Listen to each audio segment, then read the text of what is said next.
This is Keisha. I'm making this video about Mike over at the credit game. I started following Mike back in April of 2020. I purchased a service for him, from him. Nothing got done from that service. We are now in August of April 2021. This man refused to give me my money back. All I want from Mike is my money back. I shouldn't have to keep emailing YouTube and everything to get my money back. They finally contact me back, and they're going to have someone contact me to get every email that was sent to my company, every receipt I have. They want to see it. It took months and months for this to continue.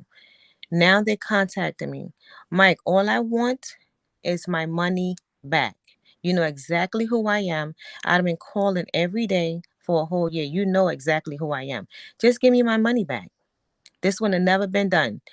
You can continue scamming everybody else. Just give me my money back. You are horrible. Credit Crusader. Yeah, wow. Get people's money back. I got my money back. Credit Crusader. Wow. Know that he got your Got my back. back. Put Credit Mike in his place. All the fake